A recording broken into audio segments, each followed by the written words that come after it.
안녕하세요. 손 김기록치과 대표원장 김기록입니다. 오늘은 저렴한 임플란트와 비싼 임플란트에 대해서 설명을 좀 드릴까 합니다.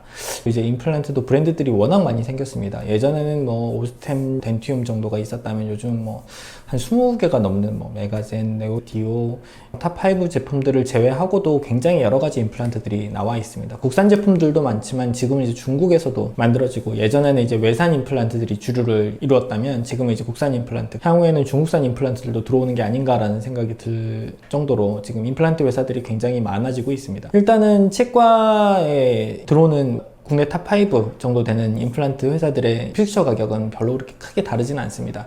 물론 조금 더 많이 사게 되면 임플란트 개당 단가가 조금 달라지긴 합니다. 그래도 크게 차이가 나는 정도는 아니고요. 그러니까 병원으로 이제 들어오는 단가의 차이는 그렇게 크지 않다라고 보여지고, 그 이외에 이제 탑5 제품 아니고 이제 이름이 없는 제품들이라든지 이런 경우에는 저도 사용을 해보진 않아서 이제 믿을 만한 회사 제품들이 아니면은 저는 이제 사용을 안 하는 편이라서 구입을 해보지 않았기 때문에 잘 모르지만 조금 많이 저렴하게 들어오는 경우도 있다고 알고 있습니다. 그런 이제 신생 회사들이나 이름을 이제 유명하지 않은 회사의 임플란트가 들어왔을 때는 일단은 임플란트의 강도가 제일 중요할 것 같아요. 임플란트는 안쪽에 이제 잇몸 뿌리 쪽에 심게 되는 요런 이제 뿌리 부분 픽처가 이제 있게 되고, 그 위에 이제 지대줄을 올리고 보철물을 이제 올리게 되는 요런 이제 시스템인데, 요 임플란트는 보통 티타늄으로 제작이 됩니다. 인체 친화성이고 모든 이제 인공관절에도 사용하는 금속 티타늄인데, 이 티타늄도 티타늄에 따라서 강도가 조금 다릅니다. 티타늄 강도가 이제 약하게 된다면 이제 향후에 사용을 하다가 임플란트가 찢어지는 경우도 발생을 합니다.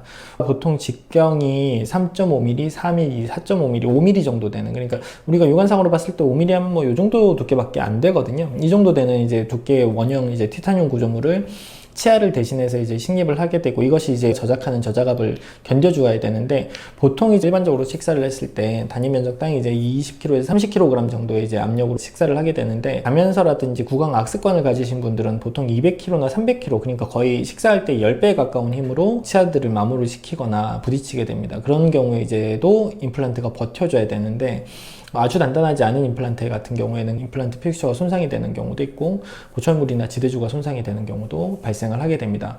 임플란트 워낙 광고도 많이 나오고 해서 어떤 브랜드가 있는지 잘 알고 오시는 분들도 많아요. 오스템도 예전에는 신구 선생님도 나오셨고, 요즘 덴티움 같으면 송강호, 유명한 연예인들을 모델로 섭외를 해서 임플란트 광고들을 하고 있어서 여러분들이 이제 유명한 브랜드들은 다 잘 알고 계시리라고 생각을 들어요. 그래서 가셨을 때 임플란트 브랜드 자체를 내가 잘 모르는 브랜드다, 임플란트 비용 자체가 너무 저렴한 데에서 시술을 받으시는 거는 아무래도 조심해 보시는 게 좋을 것 같습니다. 임플란트는 구조물들의 강도라든지 나사로 조여지는 부분들이기 때문에 안쪽에 이 픽처와 지대주가 연결이 되게 되는데, 가공하는 부분에 있어서 틈이 없이 아주 미세하게 굉장히 이제 정밀하게 가공이 됩니다. 이 나사산 같은 경우에도 굉장히 정밀하게 가공이 되고, 이 표면 처리라든지 그리고 이제 이 지대주와 연결된 이 내면 같은 경우에 굉장히 정밀하게 가공하지 않으면 고정이 잘 안 나오고 나중에 문제가 생기는 경우가 있거든요. 예전에 이제 국산 임플란트와 외제 임플란트 품질 차이가 났었을 때 대부분이 나는 부분이 이 지대주와 임플란트를 연결하는 내부에 이제 나사와